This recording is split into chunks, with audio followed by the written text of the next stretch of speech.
I hope मैं आपको समझा पाया हूँ। अब हम देखेंगे फ्रीडम ऑफ प्रोफेशन। प्रोफेशन मतलब आप कोई भी अपना व्यवसाय, कोई भी आप अपना पेशा आप अपना सकते हैं, कोई भी जॉब आप कर सकते हैं। फ्रीडम मतलब स्वतंत्रता, तो आपके पास कोई भी ऑक्यूपेशन अपनाने की भी स्वतंत्रता है। जो पुराने ज़माने में क्या हुआ करता था कि वर्णास हुआ करते थे, ठीक है? तो अगर ब्राह्मण है तो वही पढ़ लिख सकता है, वो पढ़ा सकता है, और अगर कोई क्षत्रिय है तो वो आर्मी में जा सकता है, और कोई शूद्र है तो बेचारे को उसको सभी नीचे काम करना पड़ता था नौकर को, और वैश्य है तो वो ट्रेड कर सकते हैं। लेकिन आज के टाइम पे ऐसा नहीं है, आप कोई भी अपना फ्रीडम ऑफ प्रोफेशन अपना सकते हैं। तो इसके अंदर आता है कि all citizen are given the right to practice any profession और to carry on any occupation, trade और बिजनेस, ठीक है? सभी नागरिकों को किसी भी पेशे का अभ्यास करने या कोई भी व्यवसाय, व्यापार या फिर व्यवसाय करने का अधिकार इसके अंदर दिया गया है। तो ये जो अधिकार है बहुत ही विस्तृत है, क्योंकि इसमें शामिल जो आजीविका कमाने का भी साधन है, ठीक है? आजीवि जो भी हम अपना लिवलीहुड चलाने के लिए जो भी हमारे मीन्स है उसको हम कर सकते हैं। हम अपनी जिंदगी जीने के लिए कोई भी रोजगार हम अपना सकते हैं।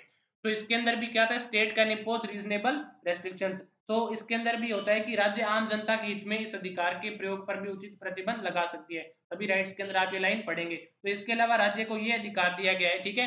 इसके अलावा further the state is empowered to, अब ए में हम देखेंगे फर्स्ट पॉइंट, प्रेस्क्राइब प्रोफेशनल और technical qualification necessary for practicing any profession और कैरिंग एनी ऑक्यूपेशन, ट्रेड और बिजनेस। तो किसी भी व्यवसाय, व्यापार या फिर व्यवसाय पर चलने वाले करने के लिए आवश्यक पेशेवर या तकनीकी योग्यता निर्धारित कर सकते हैं। अब आप ये नहीं कह सकते कि मेरे पास तो फ्रीडम ऑफ प्रोफेशन है, तो मेरा मन कर रहा है कि मैं तो डॉक्टर बनूंगा, अब चाहे आपके पास डिग्री है ही नहीं, आपके अंदर वो क्वालिटी है ही नहीं। तो स्टेट क्या कर सकता है कि कोई ऑक्यूपेशन के लिए एक स्पेशल टेक्निकल क्वालिफिकेशन निर्धारित कर सकता है कि अगर आपके पास ये क्वालिफिकेशन है, ठीक है, तो ये आप इसके योग्य हो। तो ये फ्रीडम ऑफ प्रोफेशन के ऊपर भी कुछ रेस्ट्रिक्शंस है, ठीक है? आप अपनी मर्जी से कोई भी कहीं, कोई आप टीचर नहीं बन सकते, आप डॉक्टर नहीं बन सकते, तो कुछ क्वालिफिकेशन की जरूरत पड़ती है। नेक्स्ट हम देखेंगे carry on by self itself any trade. तो स्टेट भी क्या कर सकता है अपनी मर्जी से, ठीक है, अपने खुद से भी कोई भी ट्रेड, कोई भी व्यवसाय, बिजनेस, कोई भी इंडस्ट्री, औद्योगिक कार्य है वो अपनी तरफ से भी कर सकता है, ठीक है?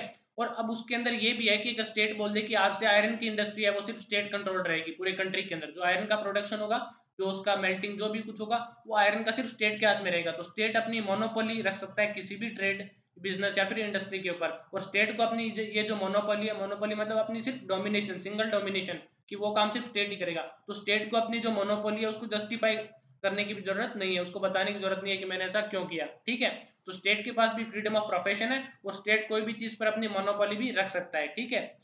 जैसे रशिया के अंदर हुआ करता था, तो स्टेट के अंदर, अब इससे पहले भी जैसे बैंकों का जो नेशनलाइजेशन कर दिया गया था, तो वो स्टेट की मोनोपोली हो गई एक तरीके से। अब नेक्स्ट हम देखेंगे protection and respect of conviction of offences. अगर हम हिंदी में देखें तो इसको